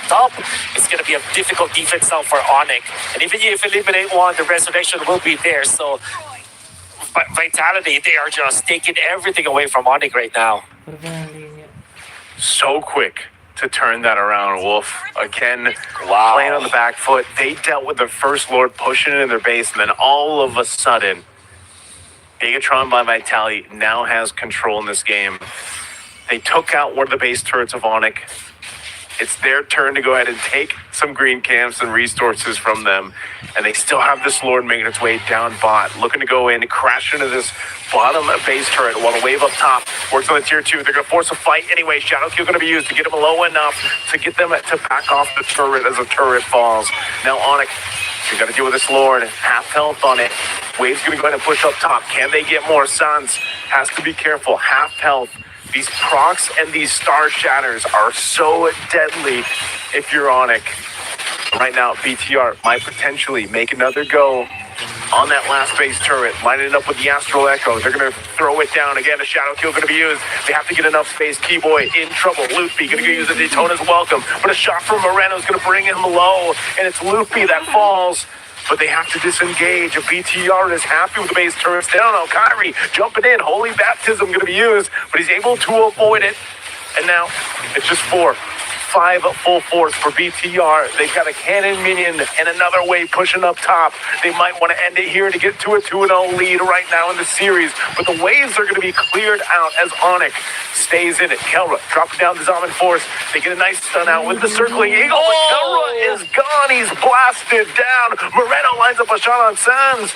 He has to go heal back up, but they're still going. Kyrie gets shut down in this mid wave. Should be enough. Luffy, he's got no stacks here. They're going to go for it anyway. An Echo drop down. A double for Iman, the man. And they're going to work on the crystal to take game 2. The masters of the poke strategy, and with this sustain coming out from the Rafaela, and a lot of good stuff that you see from Nael as well as Moreno. And then eventually in the end, Bigetron by Vitality are able to take game number 2. We're going to be discussing how the sustain coming out from BTR was able to outgun Onic in a snap of a finger. One Lord fight was all it took. That will be after this break. We'll see you guys after this.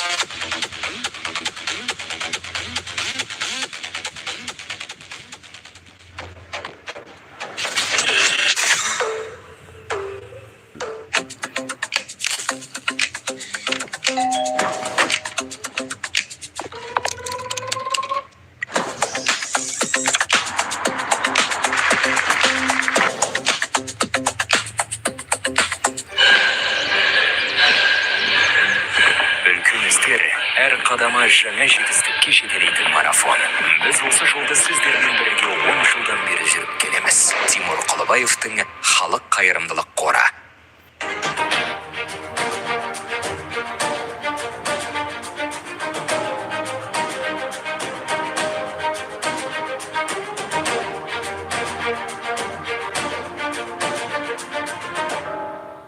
Центр кредит банкымен сіз қарапайым және заманауи шешімдердің ортасындасыз. Нық сеніммен жаңа мүмкіндіктер ашып, тексерілген сапаға сеніңіз. BCCKZ мүмкіндіктерді кеңейтіңіз.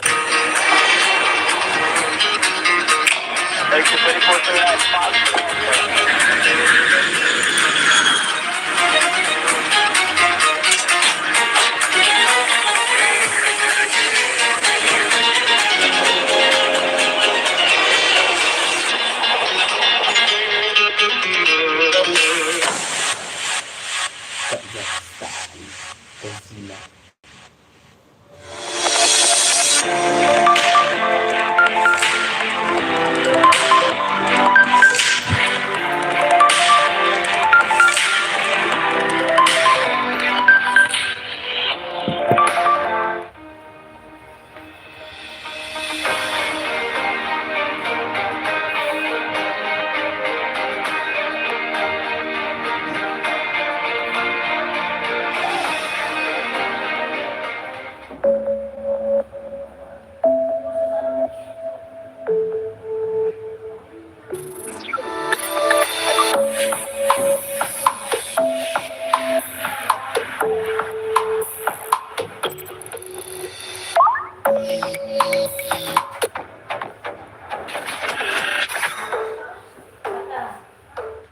we're back here after a devastating loss once again from Team Onic. What a surprise, guys. Onic, if you guys hear me, wake up. Wake up. I have Why no you guys- idea what's happening right now because this is unlike anything that we have seen until this point for Onic, right? It's the first time they lost to Bigetron by Vitality. It's the second time now they're losing actual BO3, let's put it that way, Yeah. to the Bigetron Vitality. I mean, guys, they won 2 games against Team Aurora yesterday, right? With the pick of Novaria. The hero has been, let's be real, it's not the most pickable hero at this tournament, but I mean, you guys are giving them, all right, maybe you guys have plan and you guys are giving them the first game, and then now you guys are risking, and then now you guys are losing to Novaria. Now it feels super bad to you guys. I mean, you guys are in the verge of elimination here. I mean, you guys are verge to get the second place if all you guys won. I mean, you guys need to step up.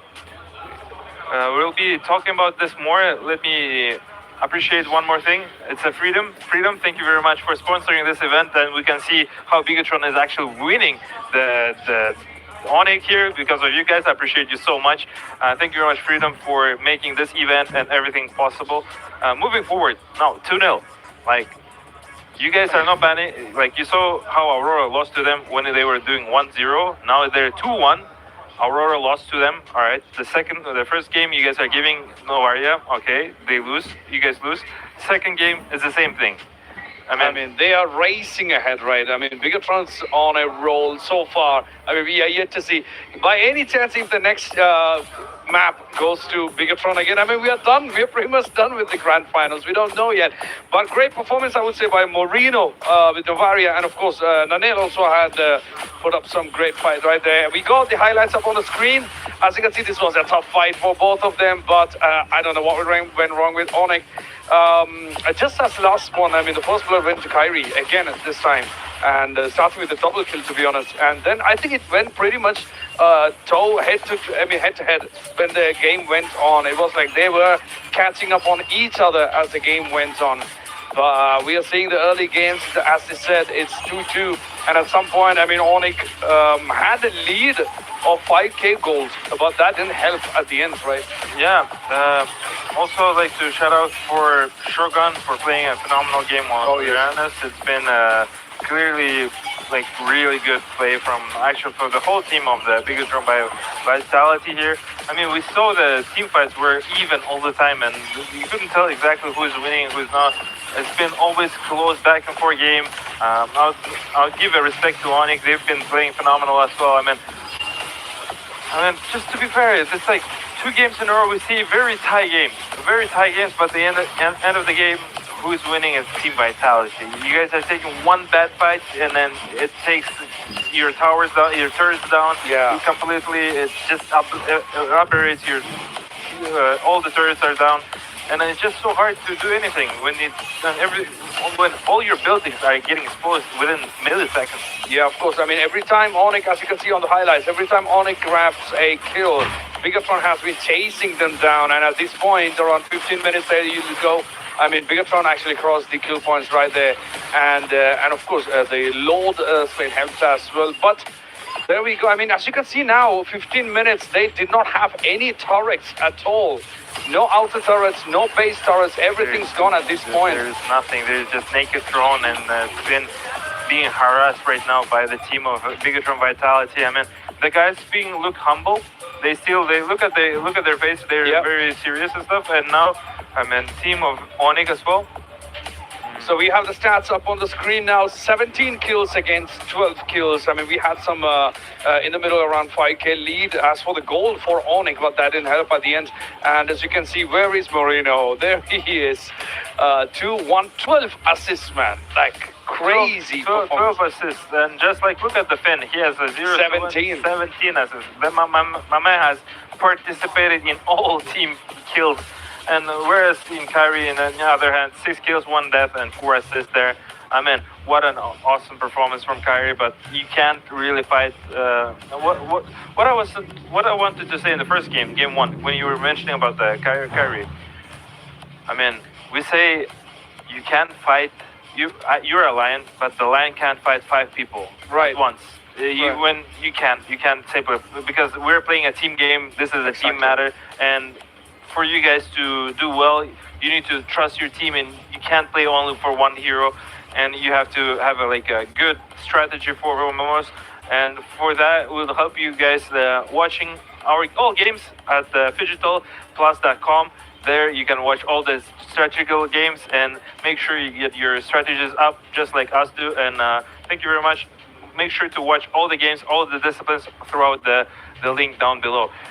Moving forward, I mean, I didn't expect Onic to be at 2-0, 0-2, and 1 step close to lose the finals. There we go. We got the stats of Kyrie against Nanail right there, map 2.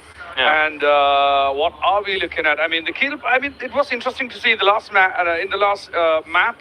We had kill participation almost like 50-51. Yeah. I mean, that was interesting to see because it was not too polarizing as the previous games. Now we are seeing more of towards the 83-71. I mean, it's coming up. But, I mean, Kyrie did his best. I mean, we can't say... he sticked with Hirara for this one again. He did well. Yeah. I mean, Nanail, good performance as well. And the MVP, we are yet to find out who's going to be the MVP. It's going to be interesting to see. I have a huge feeling it's coming back again with Marino. Yeah, it could be Marino, it could be the other guy with the 100% the kill participation thing, his teammate. I mean, I would like to pinpoint on Kyrie, honestly, because Kyrie into Nanail, don't get me wrong, Nanail is a fantastic player, but Kyrie is playing from the losing opponent team, and he has 1 death, and he's making this all kills and all assists there, and in comparison, we see he did more damage than the previous guy, and all the damage here. That's what we're saying, Finn. 17 assists, what an absolute chat, what an absolute goat here. 100% kill participation. I reckon any 100%. We haven't seen any, we haven't seen. I don't remember we've seen 100% kill participation. Finn, what a chat, what an absolute legend. That's why you actually won the game, because you were playing amazing, and keep working like that, keep working like this, and maybe you get the champions right now. We'll get to see. I mean, you're 1 step close for getting a new champion. Exactly. I mean, the next game is going to decide if we're going to even have more maps after that one, because if by any chance Bigetron actually managed to win the next one, I mean, that ends there. The whole MLBB championship ends there, and Onic is not going to be taking the trophy away. So we still have to find out what happens, but just before that, I mean, let's give you a huge shout out for the fans, but let's watch a video of yourself. Let's take a look. The atmosphere of the Phygital Games of the Future 2026 in Astana is not only about high-tech competitions, professional athletes, their feelings and emotions. It is also about many small parts which make sport what it is. Entertainment, bringing people together and sharing joy and sorrow with each other. The fans create a delicate ecosystem in which the strength of the athletes amplifies tenfold. And this is why we find it so important to ask, what makes our fans the way they are? Let's welcome the crowd of the Games of the Future. What do you think about the Games of the Future 2026? So first time at Phygital Games, first time in Kazakhstan. Unbelievable. I didn't even know things like this existed, so I've been blown away.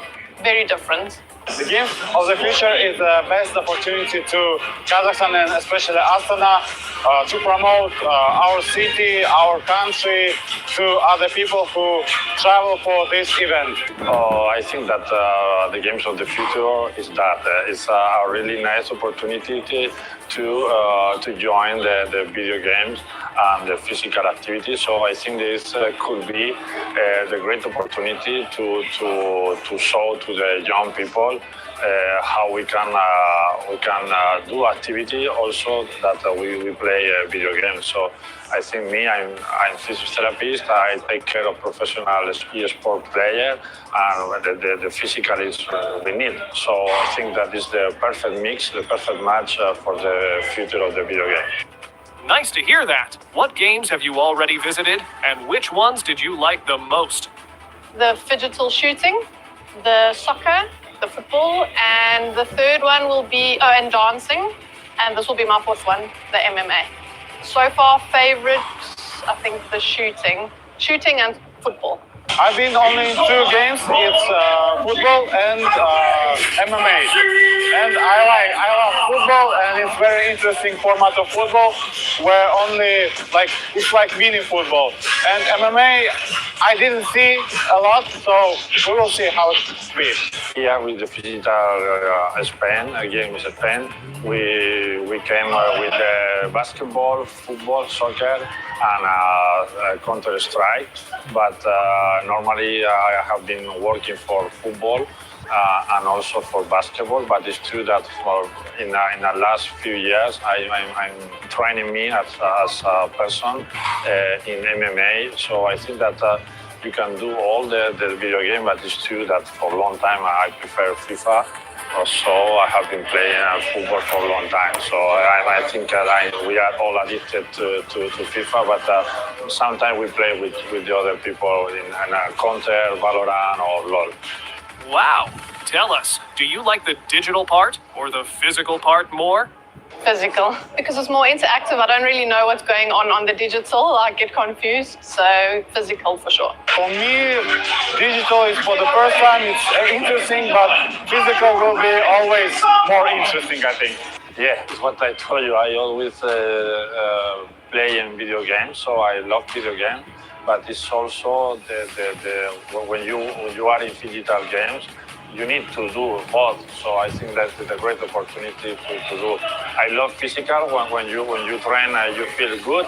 But also I love video game because when you win, you feel also good. So I think I'm trying to introduce that kind of specialty in all the school, for young people, inactivity people. So I think I prefer both. Nice. Can you share who you root for in the finals? It's my first day. I saw only NST football team. I don't know how it's exactly, and I really like them. I think they went from South America, and the way they celebrated their win, it's very interesting. They're very united players. Between Argentina and Mexico, we are Spanish spoken, so I prefer Mexico. I love that country, and I encourage you to win in the digital soccer final. Let's go. Finally, what do you think about perspectives of the games of the future? I think it's going to grow a lot, and hopefully we can bring it back to South Africa as well. It would be good. I definitely think it's going to grow. Yeah, I think the perspectives are good because now digital games are very popular among young people. So I think it will be very interesting in the future. Yeah, I told before now, we were talking about that. I think the perspective we must to know more about this specialty, to introduce in the school, in different countries, with population that they don't do a lot of sport. I think that is, if you play video games, it's cool to introduce to the physical. I mean, you do physical. Normally, all the people, all my professional players, they play video games in the free day, on the day, and the rest of the day that they are not training physical. Thank you so much, everyone, for answering all of our questions. We wish all of you to have fun watching the tournament and the teams you cheer for.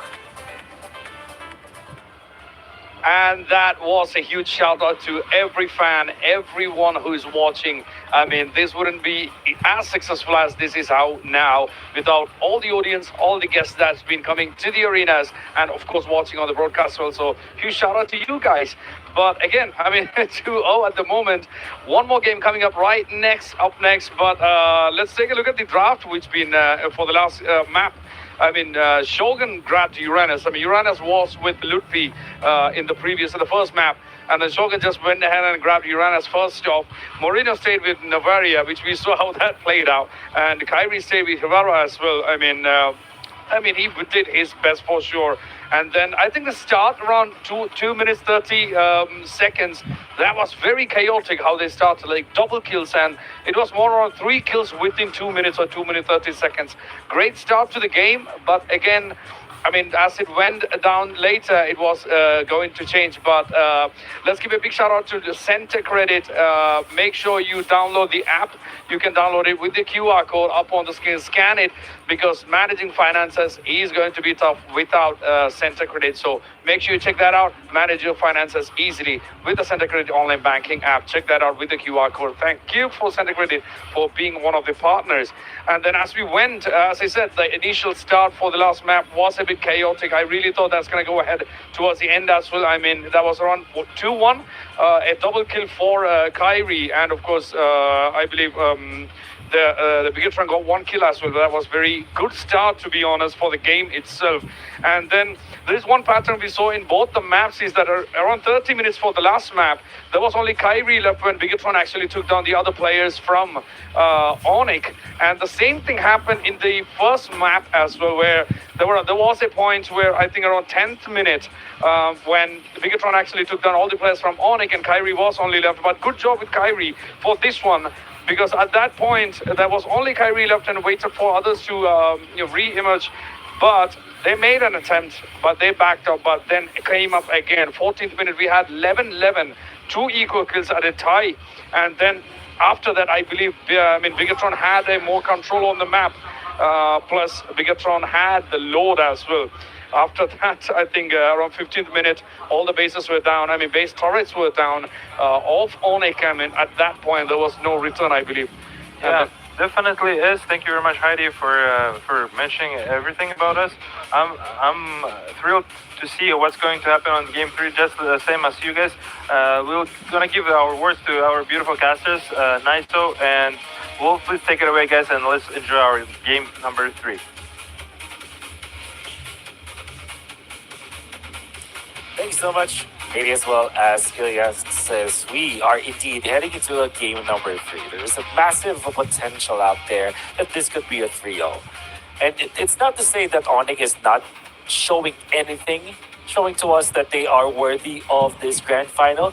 They did start 2 games with 3,000 gold leads apiece. And I think that it's just BTR finding better Lord fights. And it seems like BTR is showing us, okay, this is not a snowball meta anymore. What this meta is good team fighting, good sustain, and a lot of pokes with the Novaria. Naisu, do you think that game number 3 is a game that finally Onic gets a victory with? Hey, you know what? If that's going to be the case, Wolf, it starts with banning the Novaria, at least taking it away from Moreno, which they do. They do ban it out, which is good. I think all the Onic fans around were like, come on, just ban the Novaria. Well, they banned the Novaria, okay? But this could leave something open, too. This might mean we might see Moreno just pick up a Selena. That might be one of the cases, because so far, it just feels like there's something about Bigetron by Vitality that is just, I don't know if they're just a kryptonite towards Onic or what, because you know what, if Kelra's gone in the gold lane, Emon's freaking Batman, man. I don't know, because like what is happening in the gold lane? It seems like there are times when Kelra is winning the lane and he's able to go ahead and do things, but Emon just seems to play better as a team. It seems like the other teammates of Emon is just the utility belt, you know, and then all of a sudden he pops off. And that's something that I've been noticing here more that we watch Bigetron by Vitality play throughout this Games of the Future, is the way that they kind of move around the map together, but also the team fights. Like, I always look at the team fights as sort of this kind of choreography. And if you really look at what Bigetron by Vitality does, there's so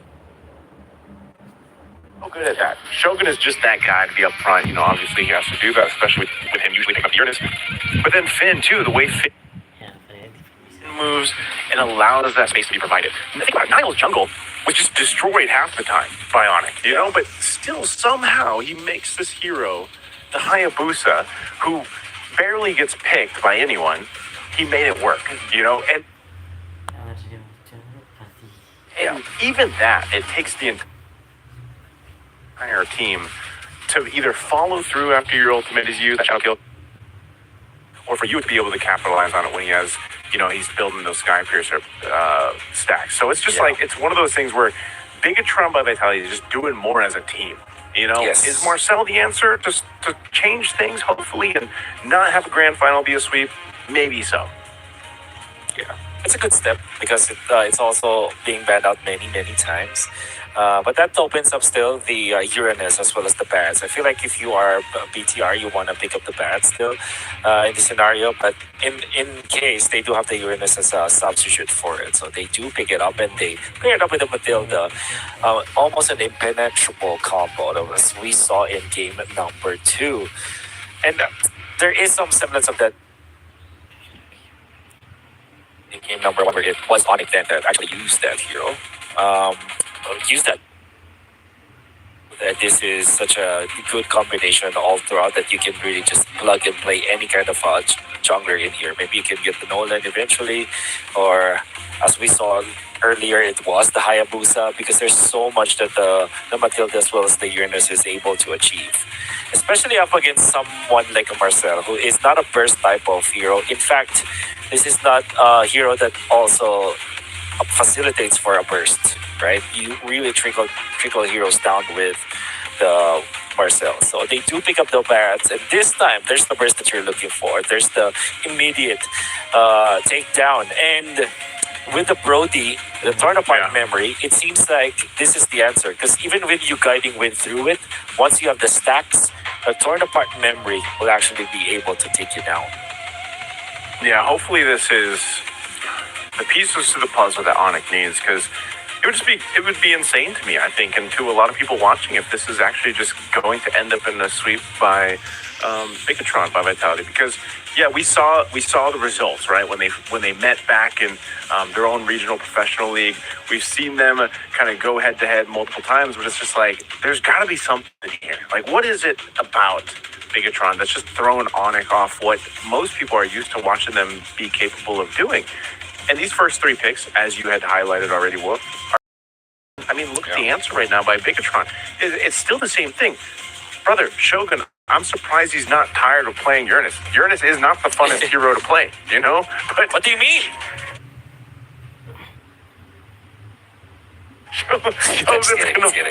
I know you